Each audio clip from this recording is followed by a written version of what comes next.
The night sky was quiet, just like every other night at the Space Research Station. Dr. Maya Rodriguez sat alone in the control room, watching the computer screens that showed nothing but empty space and distant stars. She had been working the late shift for 3 months now, and honestly, she was getting tired of the same routine. Check the sensors, write the reports, drink cold coffee, and wait for morning. Maya never expected her life to change that Tuesday night in October. She was about to close her laptop when something strange appeared on the main screen.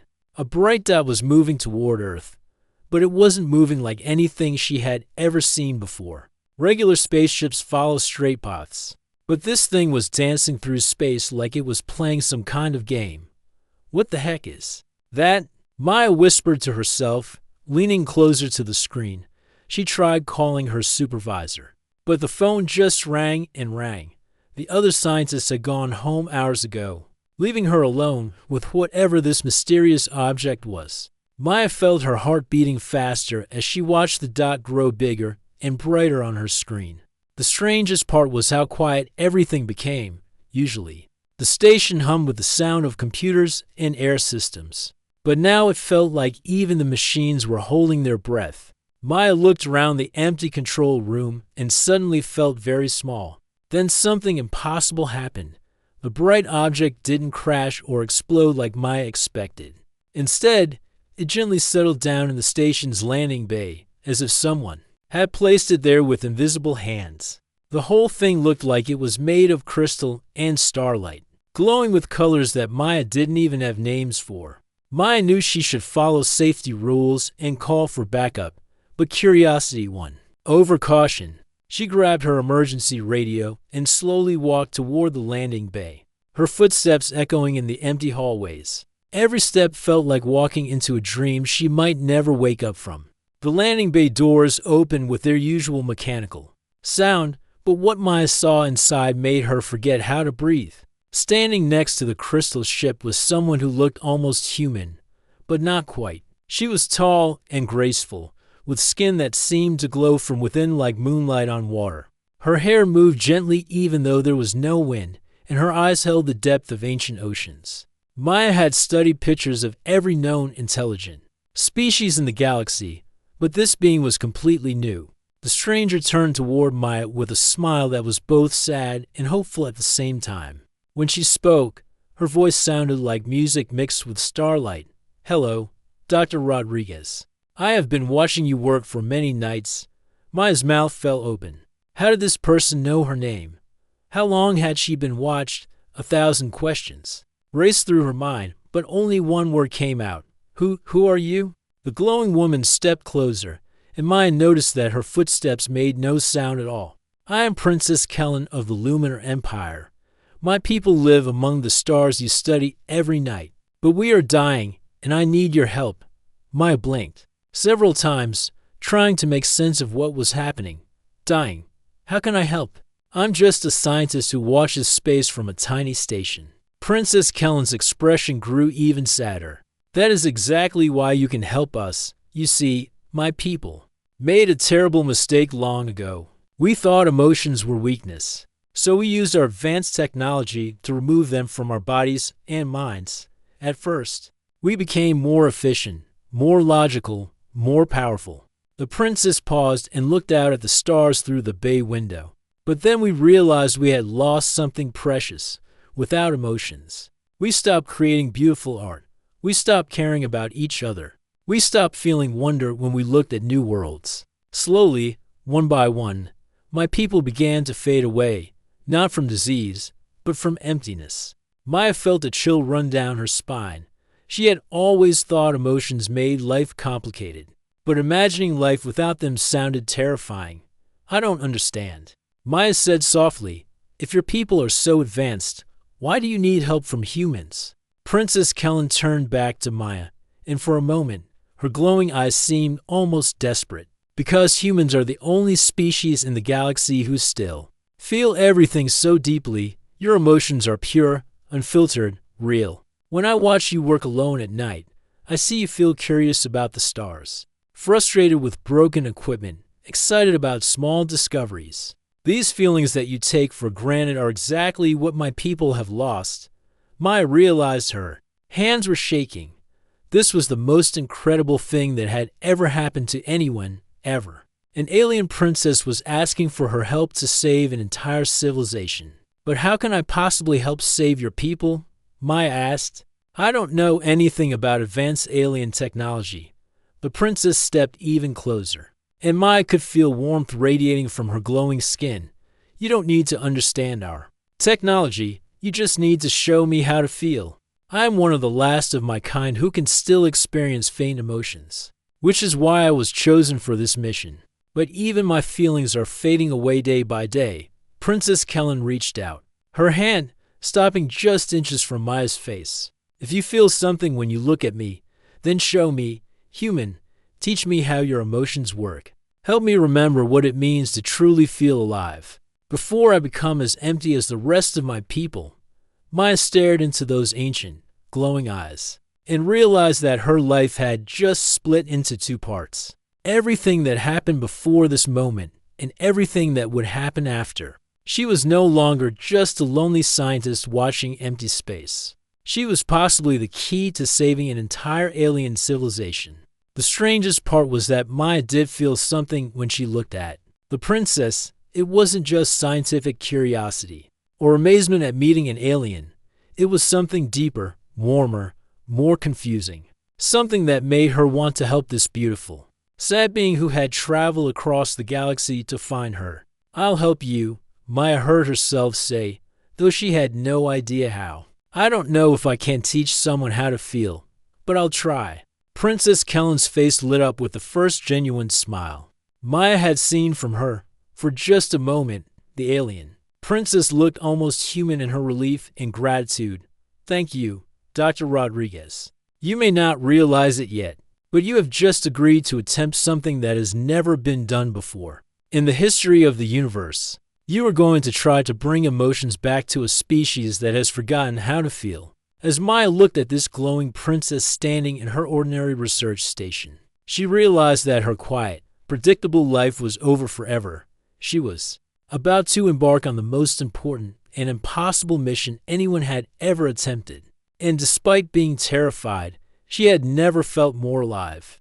The next morning felt like waking up from the most incredible dream. Except Princess Kellen was still there, sitting quietly in Maya's small office, studying a simple photograph on the desk. It was a picture of Maya's family at last year's beach vacation, everyone laughing and covered in sand. This image confuses me, the princess said, holding up the photo. Your family members appear to be uncomfortable. They are wet, dirty, and squinting in the bright light, yet their facial expressions suggest happiness. How is this possible? Maya couldn't help but smile. That's exactly what I need to teach you about.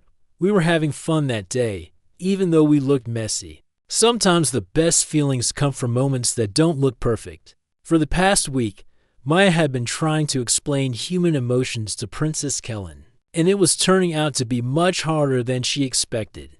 How do you describe the color blue to someone who has never seen color? How do you explain what chocolate tastes like to someone who has never tasted sweetness? Let me show you something, Maya said, walking over to her small radio. She tuned it to a classical music station, and soft violin music filled the room. Close your eyes and just listen. Princess Kellen looked puzzled but did as Maya asked. As the music played, Maya watched the alien's face carefully. At first, nothing happened, but then, slowly, the princess's expression began to change. Her glowing skin seemed to pulse gently with the rhythm of the music. What is happening? To me, Kellen whispered, her eyes still closed. I feel something moving inside my chest, like warm water flowing through my body. Maya felt excited. That's emotion. You're feeling something beautiful for the first time. The music is making you feel peaceful and happy. When Kellen opened her eyes, they seemed brighter than before. Is this what you humans experience all the time? This strange warmth that has no physical source? Not all the time, but yes, that's how emotions work. They come from inside us and make everything feel different. Maya turned off the radio and sat down across from the princess. Now let me tell you about my people, and you can tell me about yours. Over the following days, their conversations grew deeper and more personal. Maya learned that the Luminar Empire had once been a civilization full of artists, poets, and dreamers. They created beautiful cities that floated among the stars and wrote songs that could make entire planets weep with joy. We thought we were becoming perfect. Kellen explained one evening as they walked around the research station. Our scientists convinced everyone that emotions were holding us back from reaching our full potential. They said feelings made us weak, unpredictable, and inefficient. Maya shook her head. That's so wrong. Emotions are what make us strong. When I feel scared, I become more careful. When I feel angry about something unfair, I work harder to fix it. When I feel happy, I want to share that happiness with others. The princess stopped walking and looked at Maya with curiosity. You speak of emotions as if they serve a purpose. Our scientists taught us they were random electrical impulses. With no value, they were completely wrong, Maya said firmly. Watch this. She pulled out her phone and showed Kellen a video of a dog being rescued from a burning building. As they watched the firefighter carry the frightened animal to safety, Maya felt tears forming in her eyes. Why is water coming from your eyes? Kellen asked, genuinely concerned. These are tears of relief and happiness. I'm crying because I'm so glad the dog is safe. Even though I don't know that dog personally, seeing it saved makes me feel good inside. Maya wiped her eyes and smiled. That's called empathy. It means we can feel things for others, even strangers. Something remarkable happened then, as Maya explained empathy. Princess Kellen's eyes began to glisten too. Not with tears, but with her own version of the same emotion. I think I understand. Kellen said slowly, when I watch you feel happy, something inside me becomes warm too. Is this empathy?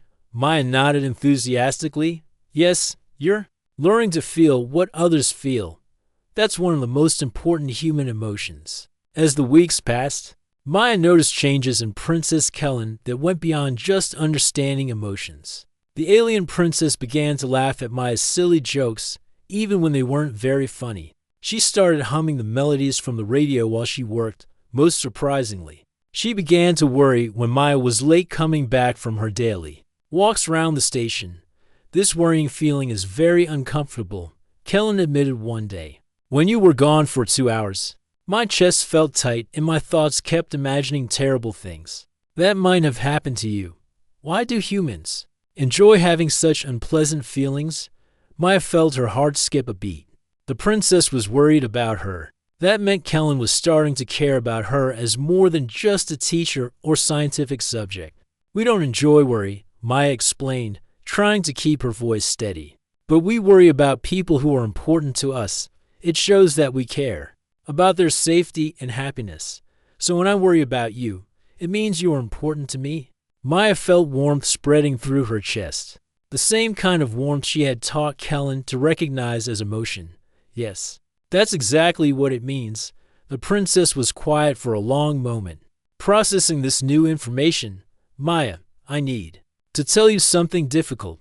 As I learn to feel more emotions, I am also becoming more aware of how serious my people's situation is. Every day I spend here learning about feelings is another day that my civilization moves closer to complete emptiness.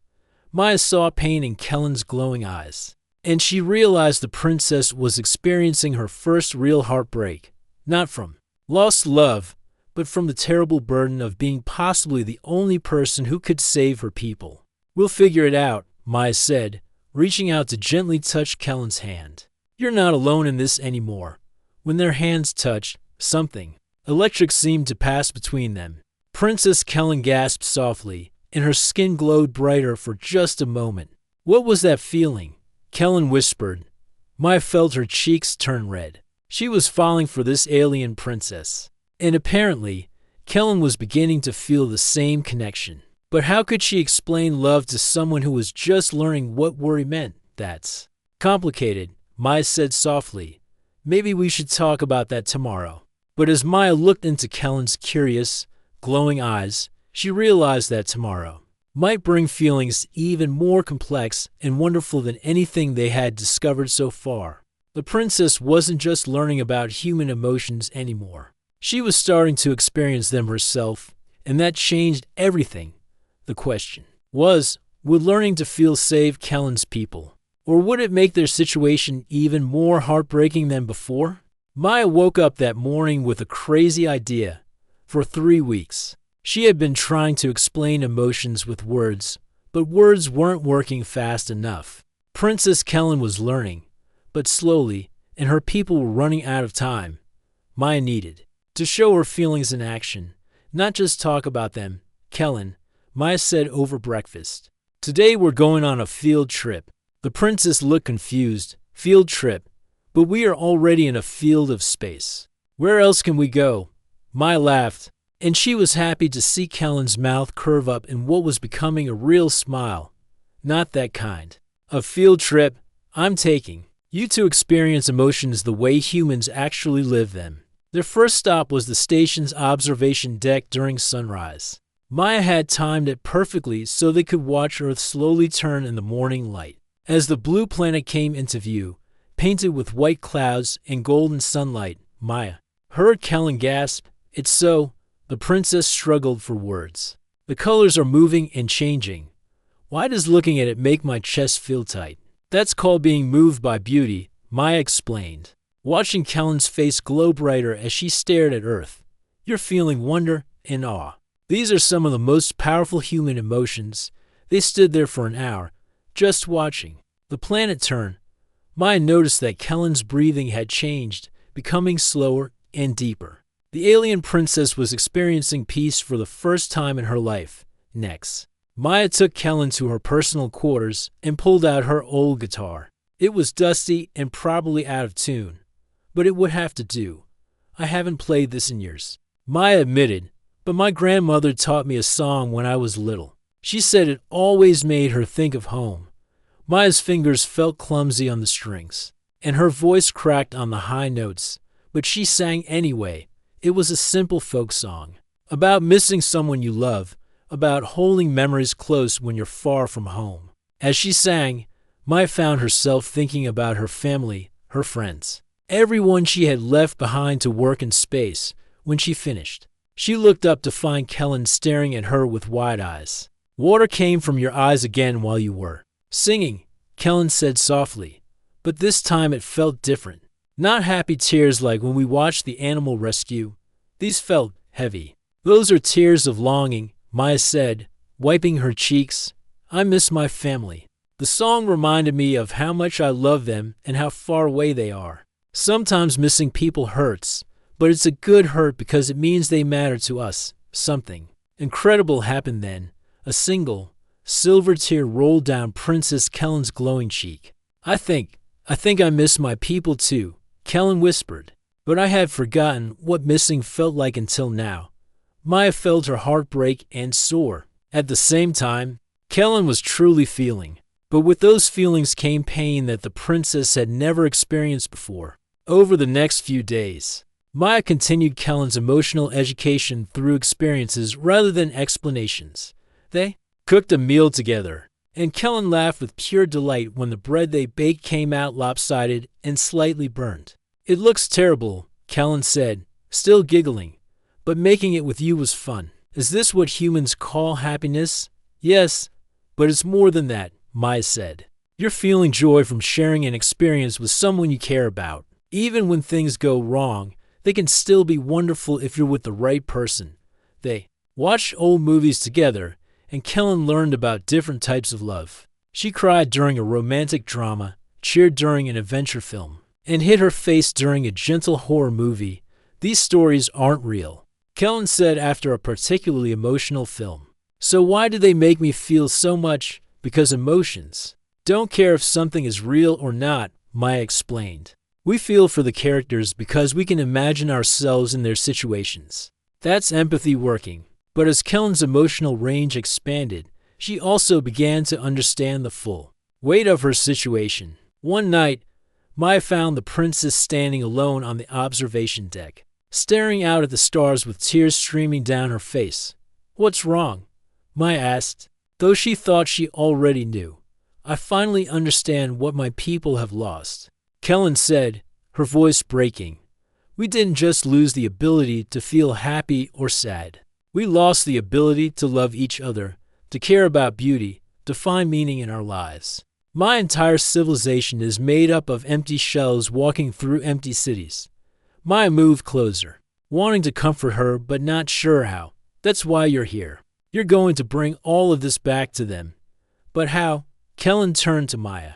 With desperate eyes, I can't just tell them about emotions. You tried that with me for weeks, and it barely worked. How can I make millions of my people feel again? Maya thought about this for a long moment. She was starting to realize that saving the Luminar Empire wouldn't be as simple as teaching their princess about human feelings. Maybe, Maya said slowly, the answer isn't teaching them about emotions. Maybe you need to become emotions for them, like a bridge. Kellen looked confused. I don't understand. You're changing, Kellen. You're not the same being who arrived here a month ago. You're becoming something new. Something that's part Luminar and part human in terms of feelings. Maybe that's exactly what your people need. As they talked, Maya began to realize something that both excited and terrified her. She was falling in love with Princess Kellen, and from the way the alien woman looked at her, those feelings might be mutual. But love meant wanting what was best for the other person, even if it hurt. And what was best for Kellen was returning to her people to save them, which would mean leaving Maya behind forever. There's something else, Maya said quietly. If you go back to your world to help your people, you'll be taking all these new feelings with you, including, she paused, not sure if she should continue, including what? Maya took a deep breath, including whatever's growing between us. I know you feel it too. This connection we have isn't just friendship anymore. Princess Kellen nodded, fresh tears appearing in her glowing eyes. I was hoping you wouldn't notice, or that it would go away. This feeling for you is the strongest emotion I've experienced, but it's also the most complicated. They stood together in the starlight, both understanding that their time together was limited. Kellen was learning to feel everything humans could feel, including heartbreak. And soon she would have to choose between the person who taught her to love and the people who needed her to save them. Maya realized that teaching Kellen about emotions had been easy compared to what came next. Now they both had to learn how to deal with impossible choices and the kind of love that might require the ultimate sacrifice. Everything changed the day the military ships arrived. Maya was showing Princess Kellen how to make pancakes when the alarms started blaring. Throughout the research station, red warning lights flashed in every hallway, and the computer system announced in its robotic voice, unauthorized military vessels detected. All personnel report to emergency stations immediately. What does that mean? Kellen asked, her newly learned worry showing clearly on her face. Maya felt her stomach drop. She ran to the control room window and saw 3 large Earth defense ships surrounding the station. Their weapons weren't pointed at them yet, but Maya knew that could change quickly. Someone told the government about you, Maya said, her voice shaking. We need to hide you, now. But it was too late. Maya's radio crackled to life with the stern voice of Admiral Chen, head of Earth's Space Defense Force. Dr. Rodriguez, this is Admiral Chen. We know you're harboring an alien entity. You have won our to surrender the visitor for questioning, or we'll board your station by force. Princess Kellen moved closer to Maya, and for the first time since they met, she looked truly afraid. Will they hurt me? Maya didn't want to lie. I don't know. Some humans fear what they don't understand. They might see you as a threat instead of someone asking for help. The next few hours became a nightmare of hasty planning and desperate decisions. Maya knew every inch of the research station, including the emergency escape pod hidden in the lower levels. It was designed for situations exactly like this, though she'd never imagined she'd be using it to help an alien princess escape from her own government. We can't outrun military ships, Maya told Kellen as they gathered supplies. But I know places in the asteroid belt where we can hide while we figure out what to do next. You would become a criminal for me? Kellen asked, her glowing eyes wide with surprise. Maya stopped packing and looked directly at the princess. Kellen, you came here asking for help to save your people? That makes you a refugee. Not an invader. If my government can't see that, then they're wrong. They barely escaped in time. As their small pod drifted away from the research station, Maya watched through the window as military soldiers boarded her former home. Everything she had worked for, her entire career, was probably over now. But when she looked at Princess Kellen sitting beside her, she realized she didn't regret her choice. "Where will we go?" Kellen asked as Maya piloted them toward the asteroid fields near Jupiter. "There's an old mining station that's been abandoned for years. We can hide there while we decide what to do next." Maya tried to sound confident, but inside she was terrified. They had maybe a week's worth of food and no way to call for help. The abandoned mining station was cold, dark, and lonely. Maya managed to get the basic life support systems working, but there was no heat and barely any light. They huddled together in the main control room, sharing Maya's jacket and eating protein bars that tasted like cardboard. But something beautiful happened during those difficult days. Away from the distractions of the research station, Maya and Kellen grew even closer. They talked for hours about everything and nothing. Kellen told Maya stories about her world before the emotions were removed, describing cities that sang with music and gardens that bloomed in impossible colors. Maya shared her childhood memories, her dreams of exploring space, her fears about the future. For the first time in her life, she felt completely understood by another person. "I never knew loneliness before I met you," Kellen said one night as they watched the stars through a small window. "Now I understand why humans value companionship so much. Being alone is painful." "You're not alone," Maya said softly. "We're together." Kellen turned to look at her, and Maya saw something new in the princess's glowing eyes. It wasn't just friendship or gratitude anymore. It was the same feeling that was growing in Maya's own heart. "Maya, I need to tell you something important," Kellen said, taking her hands. "What I feel for you is stronger than anything I've learned about human emotions." "Is this what you call love?" Maya's heart skipped a beat. "Yes, I think it is. And I feel the same way about you." They sat in comfortable silence for a while, both understanding that their feelings made everything more complicated. Finally, Kellen spoke again. "Every day we spend here together, more of my people are fading away. I received another message from my home world yesterday. We've lost 3 more cities to the emptiness." Maya felt tears forming in her eyes. She had known this moment would come, but she wasn't ready for it. "You have to go back," Maya said, though the words felt like swallowing glass. "Your people need you. But if I leave, I might never see you again. Your human body couldn't survive on my world. And I don't know if I'll be able to return to Earth after I try to save my civilization." They held each other as they cried, both understanding the impossible choice they faced. Love had taught them how precious their connection was. But love also meant wanting what was best for each other, even if it caused pain.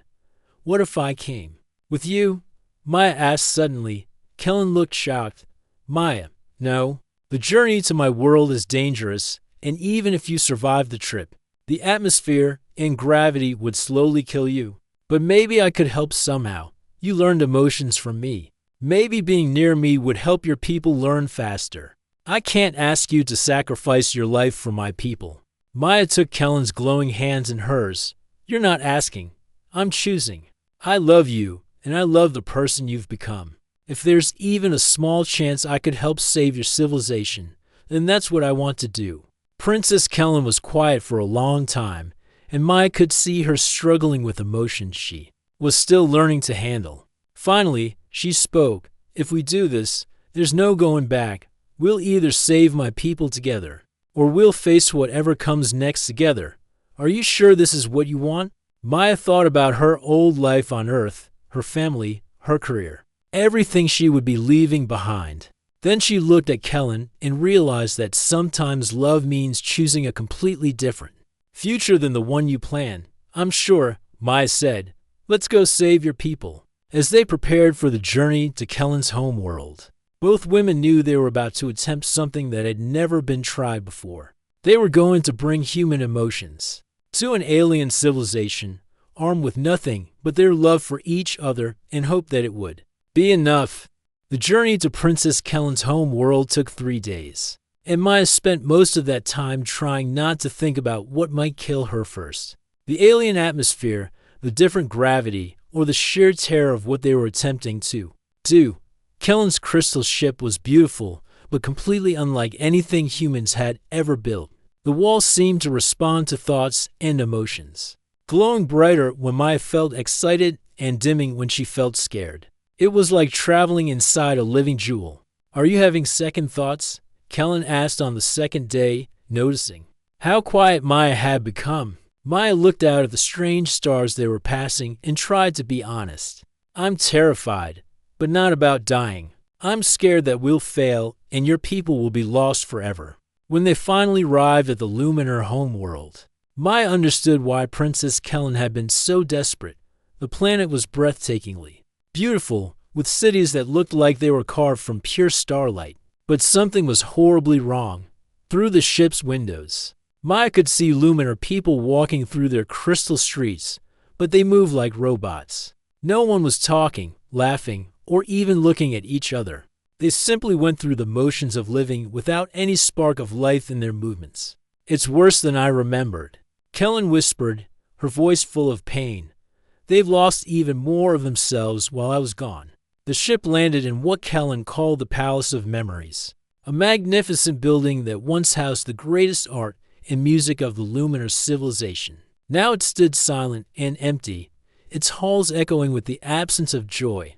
Maya's first step onto the alien world felt like stepping into a dream. The gravity was lighter than Earth's, making her feel like she might float away. The air was thinner too, and she had to breathe more deeply to get enough oxygen.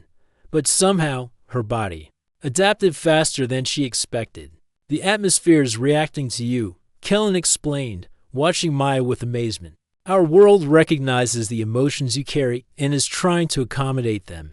They were met by Kellen's parents, the Emperor and Empress of the Luminar Empire. Maya had expected them to be warm and relieved to see their daughter return. But instead they greeted Kellen with the same empty politeness they might show a stranger. "Princess Kellen," the Emperor said in a voice completely empty of feeling, "you have returned from your mission. Did you acquire the data you were sent to collect?" Maya watched Kellen's face crumble as she realized her own parents no longer recognized love, even for their daughter. This was worse than Maya had imagined. How could they save people who didn't even remember what they had lost? "I brought more than data," Kellen said, struggling to keep her voice steady. "I brought hope." But over the next few days, Maya began to notice something incredible happening. Wherever she walked in the Crystal City, small changes followed in her wake. Luminar people who came near her would pause, confused, as if they were trying to remember something important they had forgotten. "Your emotions are too strong for our world to ignore," Kellen explained after watching a group of Luminar scientists stand perfectly still for 10 minutes after Maya walked past them. "You're like a beacon of feeling in a world that has forgotten what feeling means." Maya realized this might be the key to everything. What if we don't try to teach them about emotions? What if we just let them feel what I feel? Working together, Maya and Kellen developed a plan that was either brilliant or completely crazy. Maya would open herself up emotionally, sharing not just her love for Kellen, but all her human feelings, while Kellen used her unique position as a bridge between species to amplify and spread those emotions to others. The process was more intense than anything Maya had ever experienced. Standing in the center of the Palace of Memories, she let herself feel everything at once: her love for Kellen, her homesickness for Earth, her wonder at the beauty of the Luminar world, her hope for the future, and even her fear that this might not work.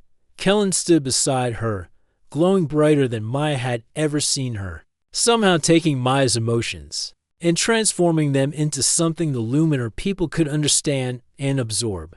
The effect was immediate and overwhelming. The first Luminar person to be touched by this wave of emotion was Kellen's mother, the Empress. She had been standing nearby, watching with empty curiosity, when suddenly her eyes widened and she gasped. "Kellen?" the Empress whispered, her voice full of recognition and wonder. "My daughter, I remember you. I remember loving you." Tears of liquid starlight began streaming down the Empress's face, as 20 years of suppressed maternal love came flooding back. She rushed to embrace Kellen, and Maya felt her own heart soar with joy at the reunion. But the emotional wave didn't stop there. It spread through the palace, then through the city, then across the planet like ripples on a pond. Maya could feel it happening, could sense millions of Luminar people suddenly remembering what it meant to feel. The cost was enormous. The process of sharing her emotions so completely left Maya exhausted and changed. She found that she could now sense the feelings of everyone around her, feeling their joy as they rediscovered love, their pain as they realized what they had lost, their hope as they began to rebuild their emotional lives. Kellen was changed, too. The effort of bridging to completely different types of consciousness had transformed her into something new. She was no longer purely Luminar, but she wasn't human either. She had become something unprecedented, a being who could feel with the depth of humanity and the wisdom of an advanced alien civilization. What happens now? Maya asked as they stood together, watching Luminar families reunite with tears and laughter for the first time in generations. Now we help them remember how to live with emotions. Kellen said, taking Maya's hand, "It won't be easy. They've forgotten how to handle feelings, how to use them constructively instead of being overwhelmed by them." Maya looked around at the Crystal City, which was now filled with the sounds of conversation, music, and even some arguments as people rediscovered the full range of human-like emotions. "Are you ready for that challenge?" Maya asked. Kellen smiled, and her glow seemed to pulse with contentment. "I have the best teacher in the universe, the human who taught an alien princess how to love." As Maya watched Luminar children playing in the crystal gardens, their laughter echoing through streets that had been silent for decades, she realized that her journey had led her somewhere she never could have imagined. She was no longer just a scientist studying the stars. She had become a bridge between worlds, helping to save an entire civilization through the simple but powerful act of feeling deeply and loving completely. The story that began with a lonely human woman working the night shift at a research station had become something far greater, proof that love really could conquer impossible odds, and that sometimes the most important discoveries happen not in laboratories, but in the space between two hearts learning to beat as one.